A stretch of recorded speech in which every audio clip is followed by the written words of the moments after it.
Hello and welcome to another video. Sometimes you just don't know what the next video is going to be about. And it obviously is going to be about this Asus P3B-F, one of the best slot 1 motherboards. This is perhaps a bit too new stuff on my channel, but in a way it's not. This is of course Windows 98 era motherboard, and I'd like to do DOS stuff more. But this is also the last generation that you could use to build a great DOS system. But it's not quite that easy. I used to have this motherboard back in the day, most likely older revision than this 1.04, but I remember it mostly from two things. First, it suddenly died, absolutely no life at all, and it wasn't under warranty anymore, so I had to buy a new motherboard and so on, but things got a lot faster in a short period of time then, and I was in a way happy that I had to upgrade my system. Of course, the next one, it was, I don't remember what motherboard, but it was from Asus Socket, a motherboard that uses this very same SDRAM chips, and it no longer had any ISA, and that brings to the another reason why I remember this motherboard, because it only had one ISA slot. So I had to choose, do I want to use my Sound Blaster or my Gravis Ultrasound Ace? And of course Sound Blaster support is more important, so I had to put my Gravis Ultrasound in a storage for a long time. But I'm really glad I didn't sell it, because I still have that very same Gravis Ultrasound with box and everything. If you look at this board more closely, you can see that in fact this could have come with two ISA slots. And not only that, between these two PCI slots there's also SBlink connector. Well, that's not soldered there, so we could have gotten quite good DOS support from those few PCI sound cards that support it. But of course I didn't even know back then what the SBlink would have been, and I would have need to find one and so on, and so it wasn't really option back then. But the second ISA slot, that's the one that I would have really needed. But this is a motherboard that I was asked to recap. There's absolutely no, let me remove this. Let's take a look at this soon. But there's no leaking capacitors or pulsing capacitors or anything like that on this motherboard. But who knows? So maybe replacing them is not such a bad idea. And I've seen these green ones. They are not bad green ones. These are actually Sanyo capacitors. But I've seen pictures that these can go bad. So, since this is such a good motherboard, it's not a bad idea to recap this. It's not the recapping why I'm doing this video. It's because I want to add the second ISA slot here, and why not the PC-Link too, since that would be the easy one. And let's put this one here for a while. Oh yes, here. We'll take a look on these later. I also have untested motherboard, the exact same revision. Same revision, but I think the other was some weeks earlier. Can we see PCB date 9947, and on my board 9941. So 6 weeks apart, but absolutely no difference. But I'm going to practice first with my board to see if I even get all this working, and if I can, I'll do the same to this one. But of course I need to recap this. But yeah, let's forget this just for a while. Let's take a look at this Slotket that came with the motherboard. I need to recap. This is supposed to be 1 GHz Pentium 3, but I can see heat spreader there, so it must be one of those last Coppermine Pentium 3s that actually supported both Dual-in signaling as well as Coppermine signaling. But so that I can safely recap this one as well, I'm going to remove this. And this is silent Glacial Tech Igloo 2310, and it looks to be quite nice cooler for these, because you don't have to use screwdriver to remove it or install it, because it's very easy if you slip with screwdrivers and you get all the SMD components away from the PCB and you break traces and things like that. But this you should actually get, except this is very tight, because this cooler is meant for CPUs without the heat spreader. Let's see. So it's very tight now. I'm going to use something to no, it's not that easy. Well, this would have been good clip if this wouldn't have that heat spreader. Now I'm doing just the thing that you weren't supposed to do. Now it's released. I wonder what's... There's fresh thermal paste. Careful. Too bad I need to remove this, but as you can see, it is 1 GHz Pentium 3, 1.75 volts. That basically means Coppermine CPU, but it has heat spreader. We removed this so that we can safely recap this one. And also let's compare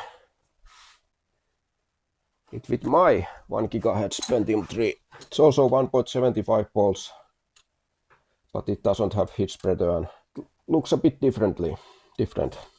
Let's take a look at the back. Are there any differences? Well, no there aren't. This is one of those, this Slotket is also Asus.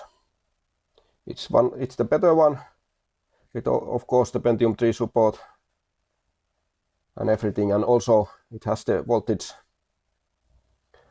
chip, so you can set this to lower voltages than your motherboard supports. But this revision 1.03, it should already support all these voltages down to the Dual-in level CPUs. But you can't use Dual-in CPUs with this because of the signaling differences. I have one of these universal slot 1 Slotkets. It basically does the same thing as this one, but this doesn't have that voltage chip, so those correct voltages need to be provided by the motherboard. For this, I'm not going to do anything else but recap. There's 3 capacitors there, so it shouldn't be very hard. And these capacitors are exactly the same as found on this motherboard. And no wonder, both are from Asus. And this is week 3 2000. so even the age is quite the same. This was week 47.99. So exactly the same capacitors. But since this is my Slotket, I'm going to experiment with this one, and I'm plan to do the dual-in mode, so I can use dual-in CPUs. But it's not really the dual-in CPUs itself I'm interesting. This is the one we just removed. Well, let's keep it there. I have these two dual-in Celerons, 1.1 GHz and 1.2 GHz, that I'm certainly going to try how good they are, because this has the same 256K cache as this one. This only has 100 MHz bus speed, and it might even be better. We might overclock this to 125, and it might be simply the best. Who knows? We'll experiment. But these are the reason I want this dual-in mode. VIA C3 processors. This is the older Ezra-T. T as in dual-in signaling. There's also regular Ezra, but it runs with much slower clocks, so it's not really not so good for this kind of thing. And this is the Nehemiah, the later core, that doesn't clock as low, but this has FPU that runs with full clock speed, while this Ezra has FPU that runs half clock speed. So basically, or rather, when you compare these to the Pentium 3s, I think copper mines, you can divide the clock frequency by half, and this is the Pentium 3 copper mine that it would compare to. So this 1.2 GHz Nehemiah would be around 600 MHz copper mine Pentium 3. So it gets quite wide in Windows 98 games, but for the latest it would be too slow.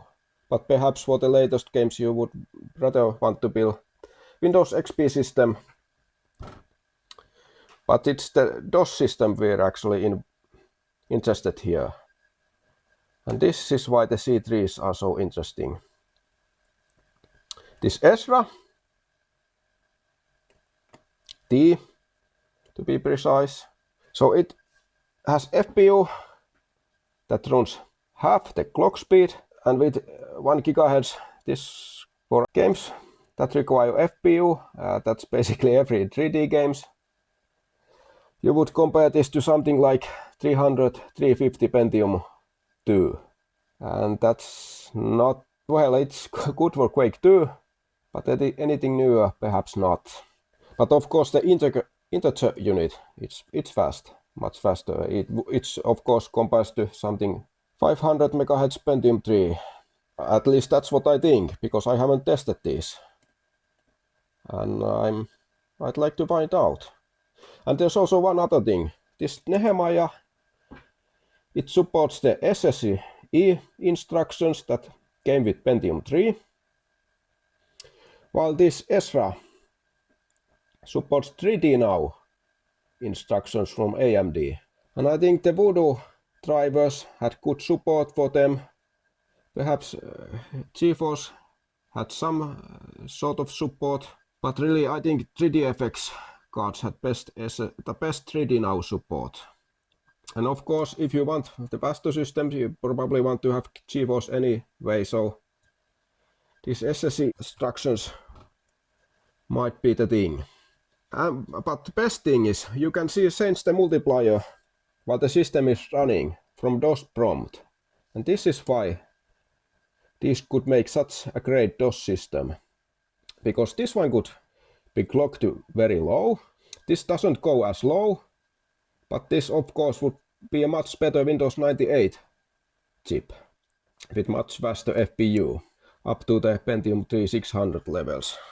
To get this to really slow, you would need a clock chip on your motherboard, clock generator that supports 50 MHz frontside bus, and unfortunately this one doesn't. But I'm not sure it's even really needed, because even if you can downclock this to 150 MHz, if you can get frontside bus speed of 50 MHz, it's still going to be too fast if you can't disable the L1 cache.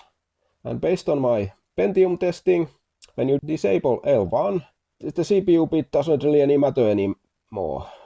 It's the bus speed, frontside bus, and memory speed, of course, that matters. And there was, when with L1 disabled, all the Pentiums from 75 to 200 performed pretty much the same, because you had 50 or 66 MHz bus speed at most, and that was the bottleneck. And it should be exactly the same thing with this one. I think if you can get this down to 66, that would be enough. You don't need the 50. But we're going to have to test that, because I don't really know. That's just speculation. And if indeed that's the case, then this Nehemiah, if it can run as low as 66 times 3, it should be slow enough with L1 disabled.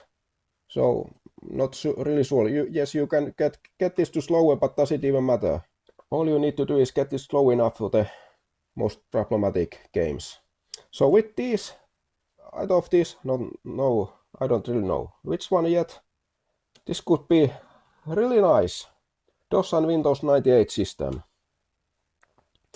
And let's take one more thing into consideration.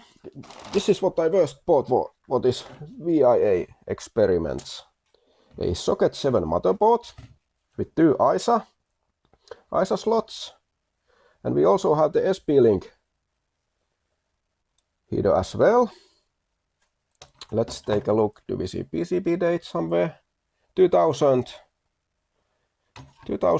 Fig 44. So this is 1 year later, 1 year newer than those Asus slot 1 motherboards. And this also has the very same excellent Intel BX chipset, but I would need to replace all the capacitors. They don't look bad. These are known to be bad. These are cheaper, much cheaper capacitors than what the Asus uses.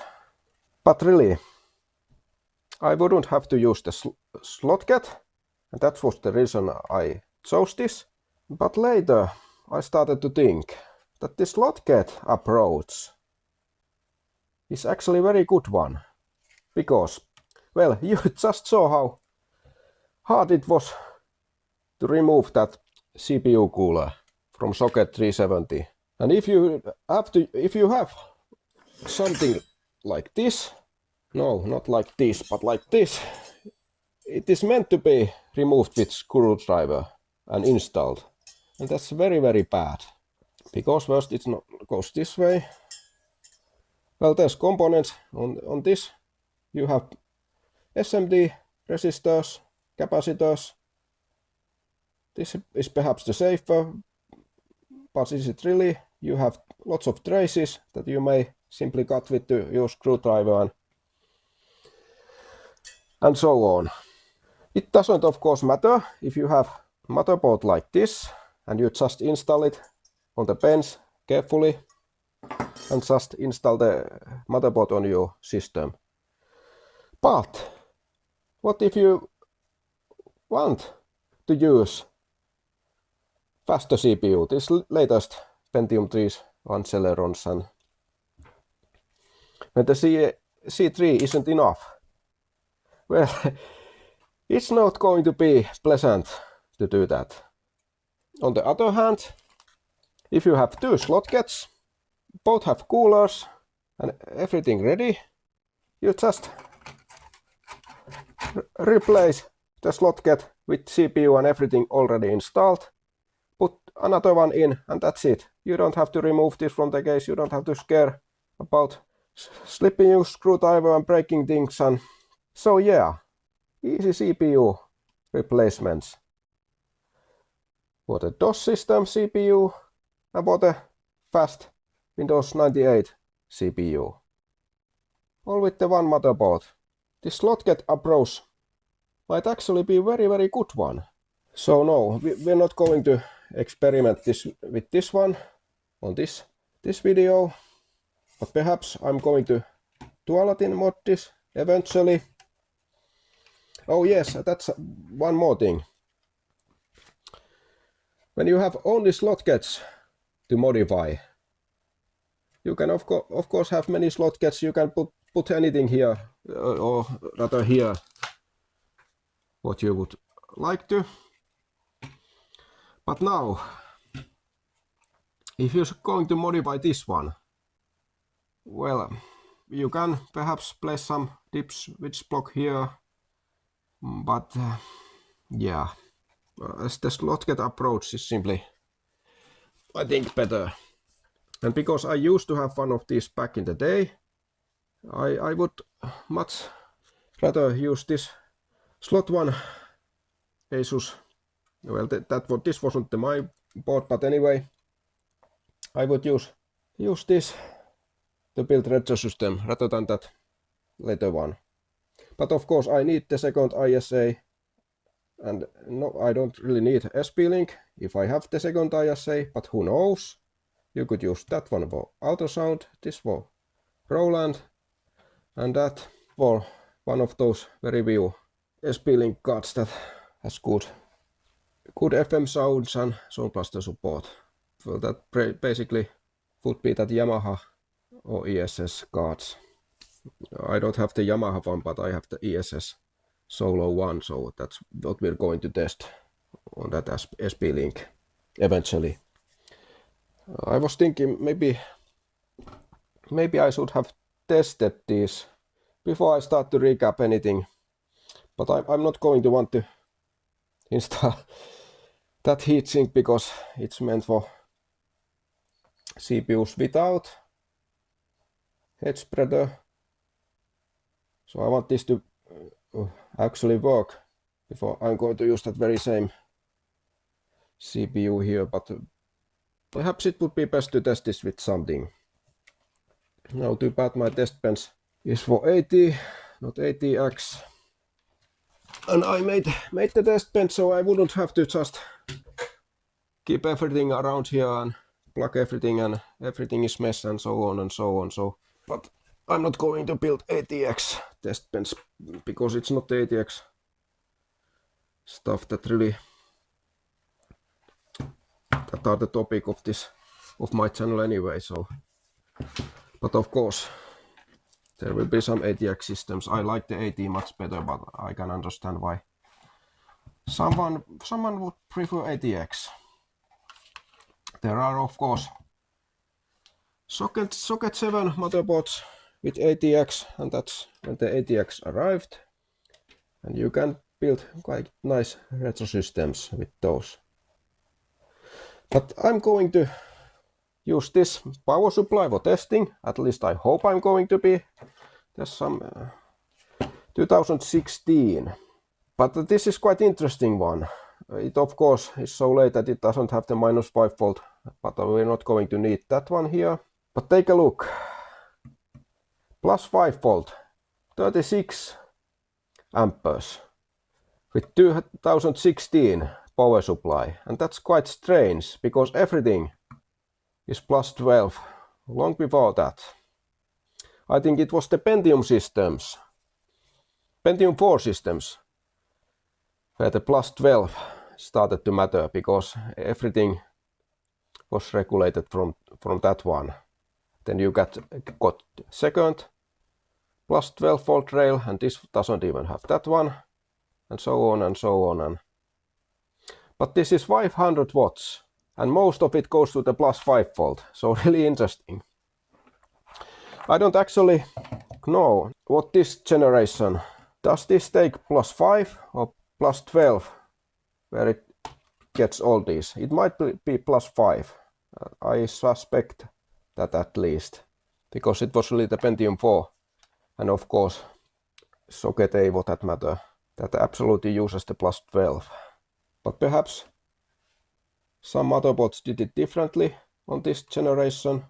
I don't really know. Well, actually, perhaps I do know.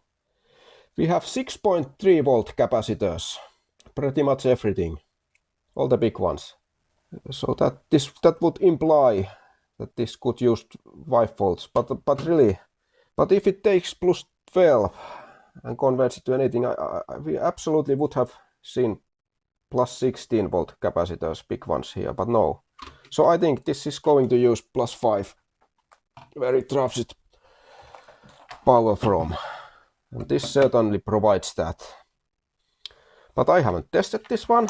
I haven't opened this one, so let's start with that one, because this is 2016. It shouldn't have any bad capacitors, but you never know. And we're certainly not going to power the motherboard to try this one out, because just some hard disk.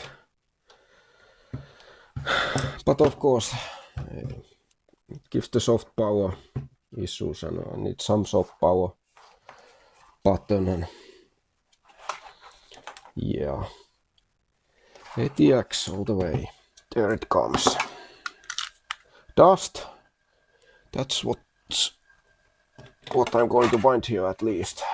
Hopefully someone didn't try to use this on a gaming system, because with only 18 amps on the plus 12 volt rail. There's a transformer. These two screws mounted in this directly. I've never seen power supply with that kind. Well, here it is. Lot of dust and quite funny, really. 2016, but it doesn't look like that at all. In fact, this looks pretty much from the Asus you would have used with this system. 99-2000.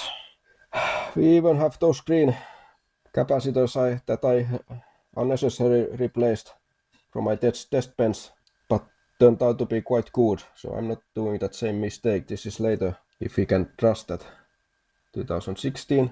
So yeah, if this works, I think you could convert quite nice 80 power supply from this, because lots of power on the plus 5. But then again, it would be quite nice for this generation, because if it really uses the plus 5, but I would certainly add minus 5 volt voltage regulator here, and there's plenty of room to do that. I'm going to blow most of the dust away, and I think it's safe to start testing this one. There's also 2016 on the fan, so I guess we believe that. We have 2016 power supply that looks, it could have been made in 2000 or even before that. But let me quickly blow all the dust. Alright, it's a little bit better now, and it looks like everything is good for testing. So let's put this back together. Knowing that there's connector on both sides.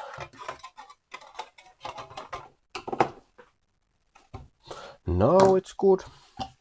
I'm going to use, I found one of these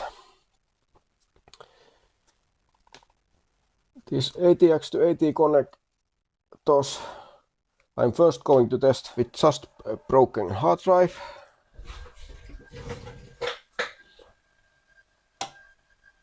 Yes, looks good. That's very noisy. I don't think this started at all. Let's take a look. Do we have 5 volts? We do. What about 12? We do. I know this started the last time I tested it, but maybe it's stuck now. That's the problem, they can get stuck. But let's not worry about that. We get proper voltages, so let's try something else. No. Let's take this. Maybe we have something's broken somewhere. Now it started. We have connection issue. 5 volts, yes. 12 volts. Do we have a bad connector? This is definitely spinning now. Let me take my motherboard first, because this isn't tested. The other one is supposed to work. But since this is not tested, neither is any of this. What should I choose? I have... No, this was the 1 GHz Pentium 3. I also have this 667 MHz. I'm going to start with this one, Coppermine Pentium. And I have tested this CPU, but it's some time ago, so I was supposed to have clip, but I forgot it somewhere. Well, I also have Celeron 850 MHz here waiting, so I might well as use this official Intel cooler. So next,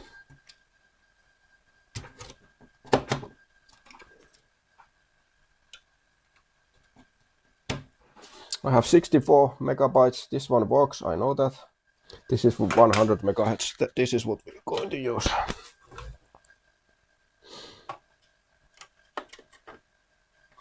With the Intel cooler, at least all of these DIMM slots are accessible, except someone is trying to install it the wrong way. But with this one, it was so much bigger, so it prevented using this first DIMM slot. Now we need power and also some graphics card, but I'm going to use the very same. I do the VJ capture with, but I'm not going to capture anything just yet. We do that after recapping and modifications and when actually doing some tests. I should put something below this. This just happened to be nearby, and I think it does the job quite nicely. No, well, now let's hope for the best. Power, where the power button is. Of course, it's somewhere in the middle. It's those two. Yes. I don't have even PC speaker. I should borrow one from the test bench, but this doesn't look very good because I can't get anything.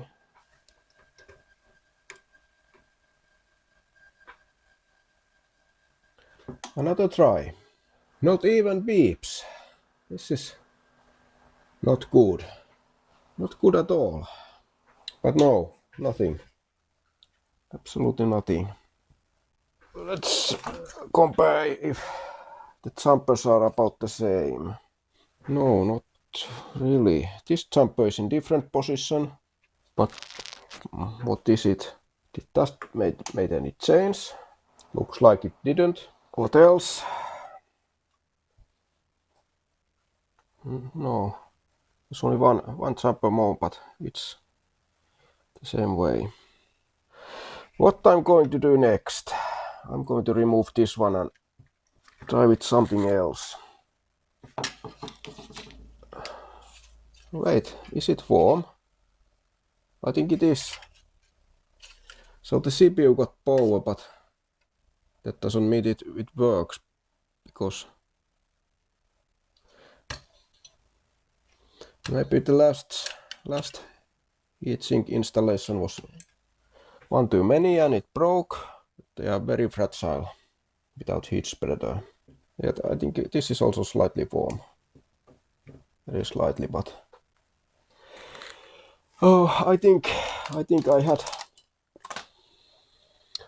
all the Slotket, or the oldest socket 370 Celerons. We could try this one, but I don't have anything to give any heatsink. Well, I guess I could use, but I don't want to replace that one just yet. I just quickly see if it does something or doesn't.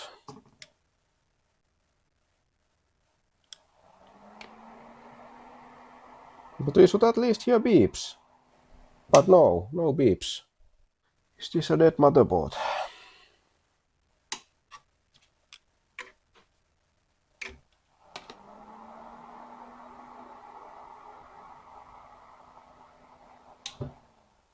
Nothing.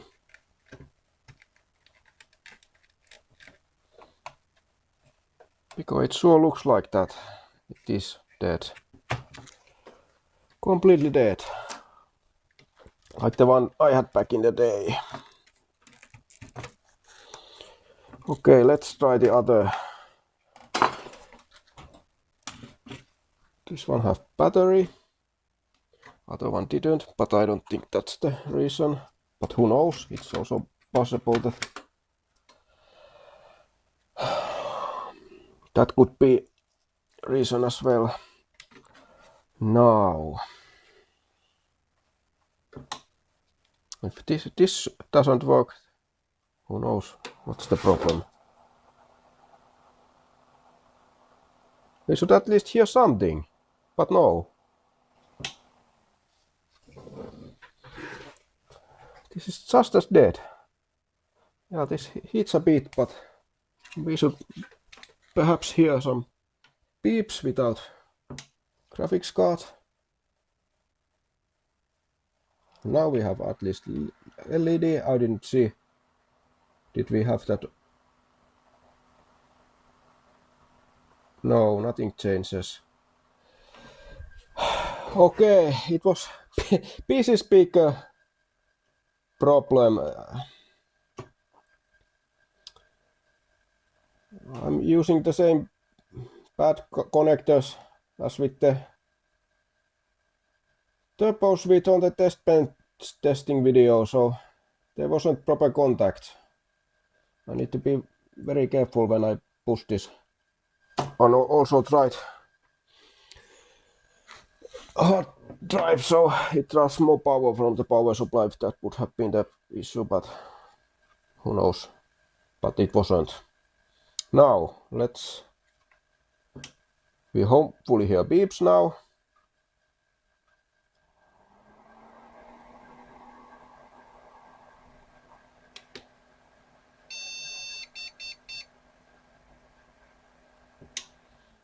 Was it one long and three short? But we don't have this one. So it's interesting what happens now. What do we hear now?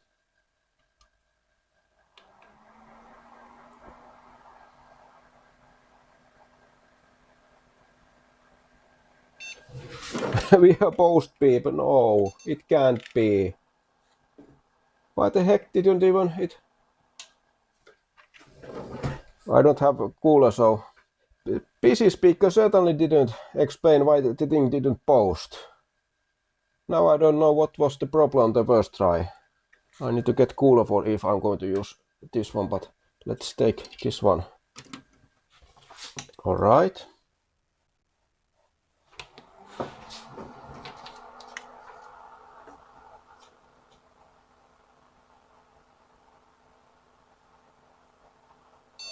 It takes too long to post. That's the problem. It posts. So I guess we didn't have any problem. It's just that no beeps and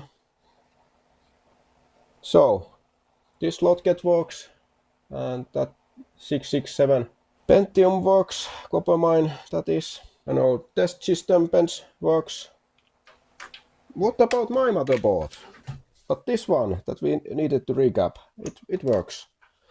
And it was supposed to be a working board, so it's ready for recapping. But what about the other? And now what do we get with this one? I need to glue this somehow. This works. And everything else works. But the motherboard is the question. I know you can't see the post screen at the moment, but You're just gonna have to believe me for a while. Alright, let's see what happens.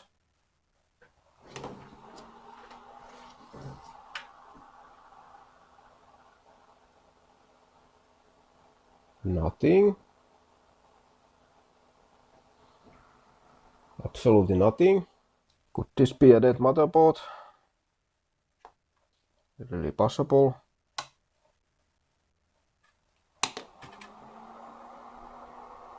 Let's try another slot just in case, but I don't think it's this one. Oh, the battery. Maybe I should borrow it from the other board. Just in case. No.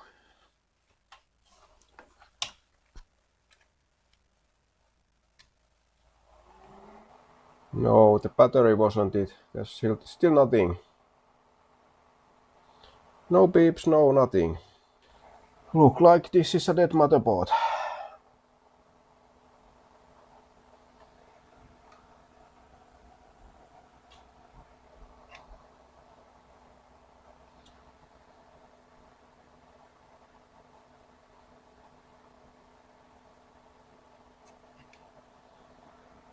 But LED is lit. I'm pushing things to see if better contact might change something, but no, doesn't look like that. Going to remove the memory and try one more time.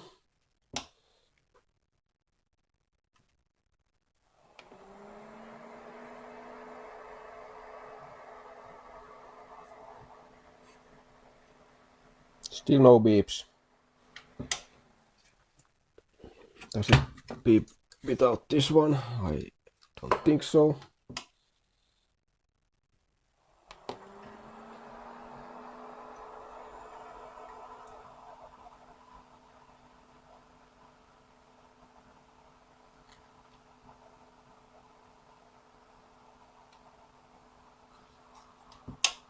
Should I get beeps even without CPU? I don't know, I don't think so, but we can try that one as well. Power LED is lit. Well, we certainly did hear that there's no CPU.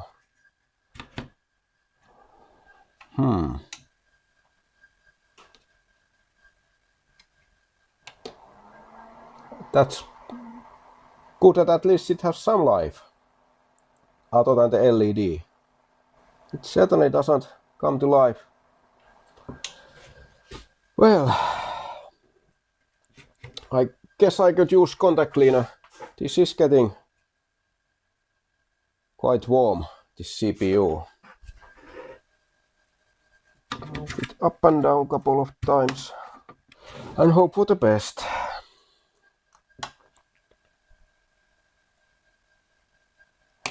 I'm going to inspect this off camera if I can see something that shouldn't be there.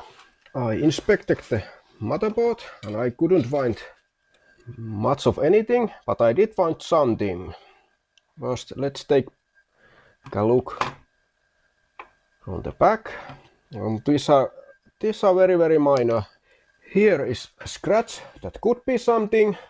This here is one pin of the ATX connector, and this here that doesn't fit into the picture. This is parallel port. So we're between those two.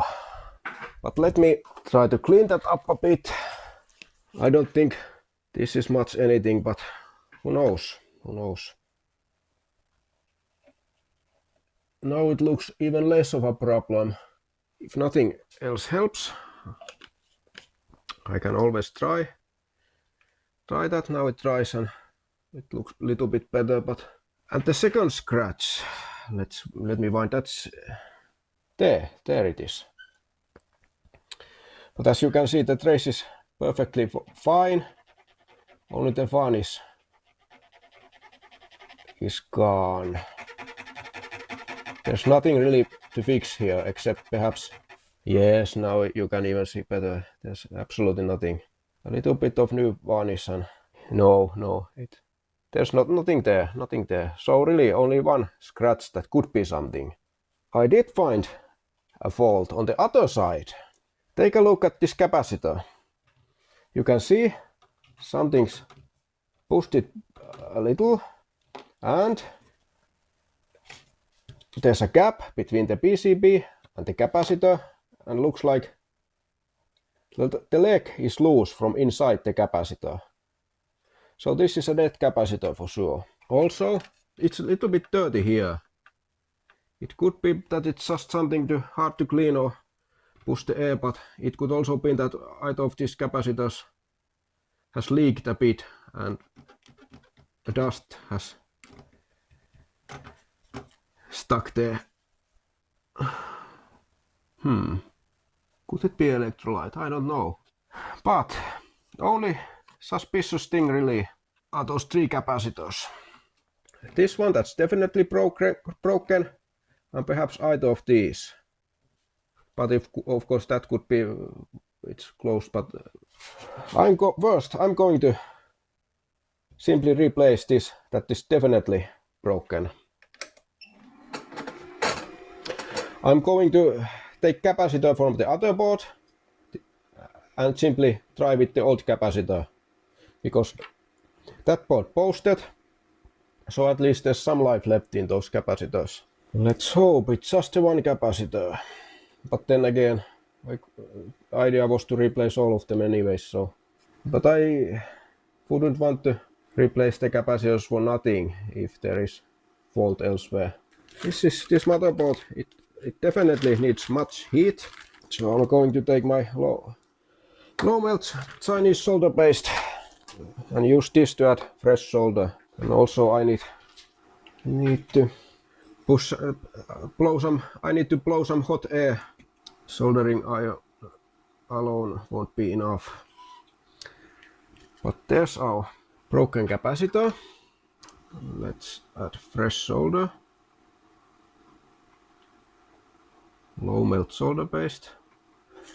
And extra heat will definitely be necessary. 290 degrees, let's try that one. I'm simply warming the PCB. No, nothing. Yeah, that's good. This is obviously on ground plane, so it requires lots of heat. More fresh solder. Yeah, now it moves. Perhaps I heated this a bit much. I don't know. Because the coil on the other side, it's too hot to touch. It's also connected to this same ground. Capacitor is clearly loose, but is it bent pin? Because looks like it's perfectly loose, but the pin is bent, so it doesn't come out of there. Now, so this is the bad one. We're going to measure this just for fun. So the bad one, let's take from the working board. I need to add this. No, these won't bend. These holders, I need to remove them. So you push that center, and it's easy to get those tabs from the other side. Now they should be easy to remove. Yes, no problem at all. Except the other one broke. But this is the one I need. So let's get it off the board and try. We need to remove this anyway. So here's our broken board. Oh yes, I almost forgot. Let's test those capacitors. This is one of those cheap AliExpress do-it-yourself testers, but this has given me quite good results on capacitors. I bought it just for capacitor testing. These clips are the ones I added myself. They were not part of the kit. This is from the good board. This should be good capacitor. It's just old, but we don't really know if it's good or not. We don't seem to have any power at all. We do know. Yes, there's nothing wrong with this capacitor. ESR 0.33 ohms and 1600 microfarads, and this is 1500. So this capacitor is perfectly fine. Absolutely nothing wrong with it. This is Rubicon, so this should be good. And definitely low ESR. This is the bad capacitor, of course. If the leg is loose, I don't really know. Maybe it sometimes contacts or not. Actually, it looks to be quite good, but I don't trust it. I highly doubt the capacitor was soldered that way originally. Let's take a quick look about the new capacitor. I'm going to replace those with. We're also going to take a look on all the capacitors soon, but these are a bit smaller. These are Panasonic low ESR. Now I don't remember the series, but low ESR 105 Celsius, but these are 10 volts. That doesn't of course matter, but usually if it stands higher voltages, then it's physically bigger, but this is actually smaller. Let's measure this one, new capacitor. But these are new and definitely not fake Panasonics. We'll take a look at the rest of the capacitors, but let's just concentrate on this one capacitor and see. Those were the two suspicious. We'll take them next if this doesn't help. That ground plane needs a lot of heat. It's good. I guess we can try this. And also, last time I forgot to use one of these. It would have provided the speaker as well, but didn't thought this one. It would have been nice if these post analyzer cards would have soft power button as well. Perhaps I should add one myself. It would be nice for testing these ATX systems, so I wouldn't have to use this one. But let's see what happens. What I'm missing, power. It makes things nothing.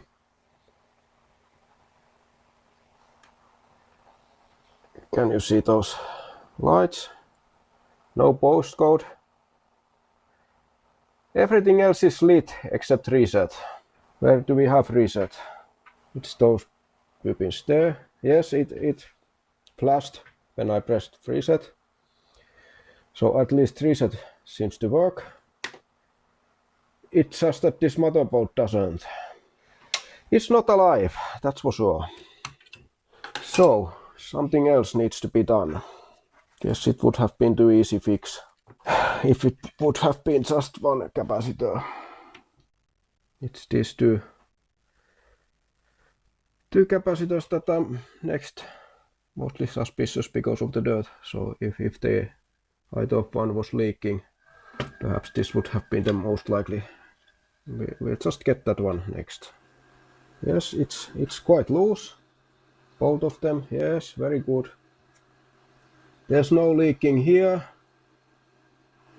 But that does look a little bit suspicious. Let's take a closer look once I remove the other capacitor next to it.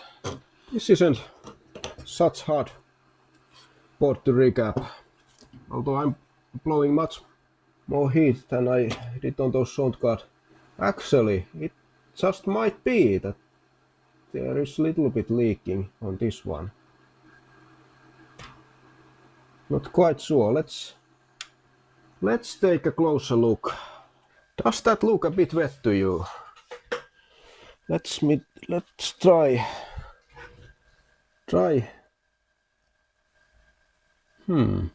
Well, this wasn't perhaps not clean. I took it from the waste basket, so if I try to carefully look those holes. Perhaps there is something. I think this capacitor is leaking.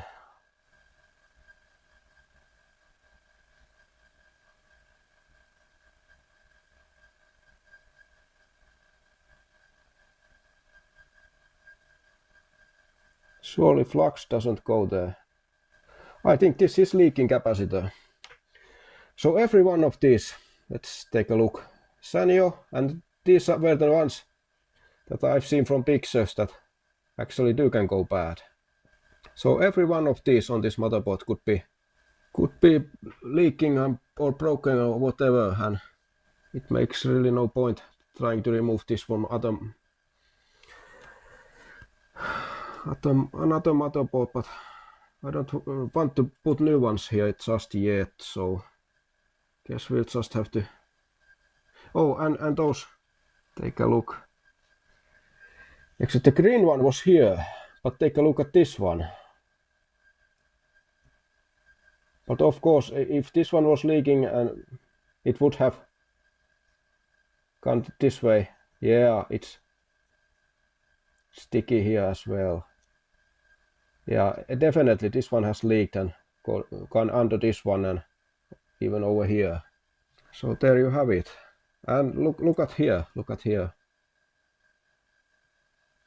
I think some very minor leaking there as well.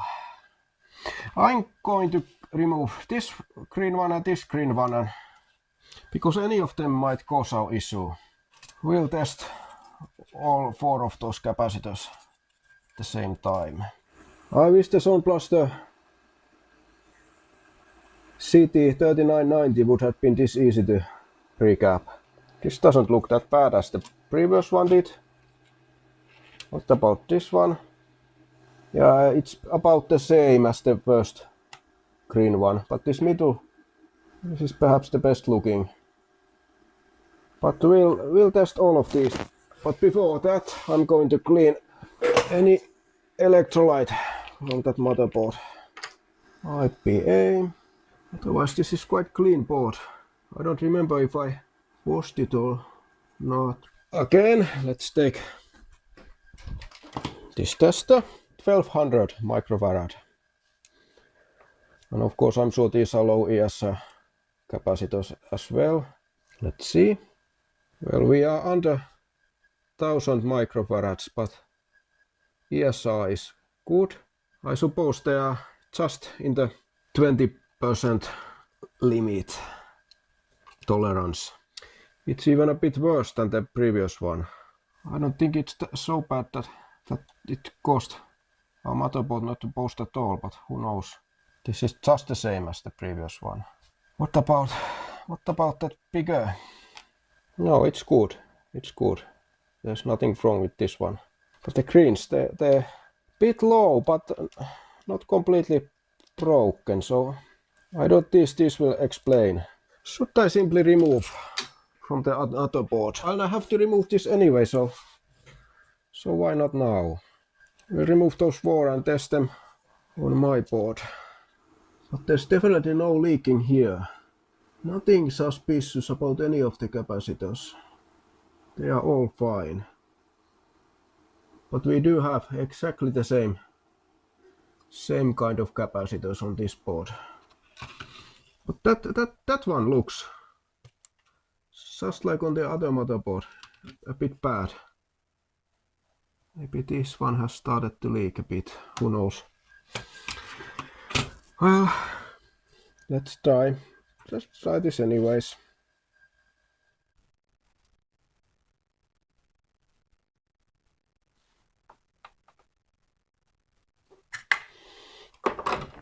I honestly don't expect any changes because these capacitors measure just the same.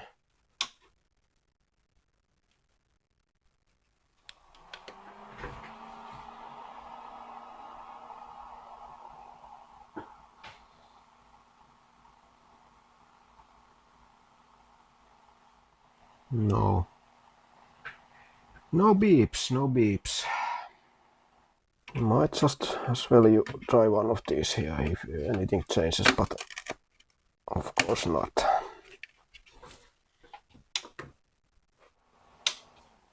No. Well then, suspicious capacitors have been taken from the other board, and absolutely no change. I might just test with the Celeron just one time.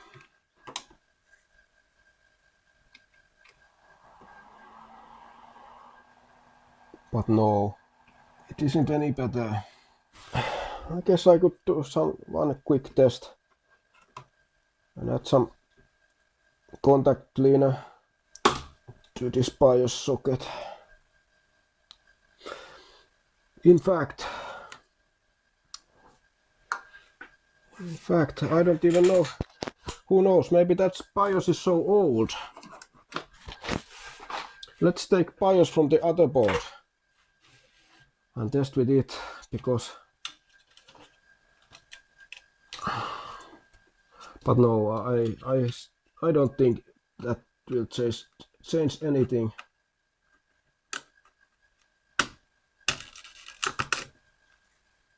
Look at that bent pin. That certainly didn't bend like this when pulling it out of the board. But pushing it back would have caused that, something like that. But this was from the working board. I might just make sure this one is clean as well. So this is the known good BIOS. It went quite easily there. But did it change anything? That's the question. No, it didn't. So it gets back here where it belongs. And now the pin isn't bent. But now that's tested at least. Let's just try with this one more time. No, it doesn't help at all.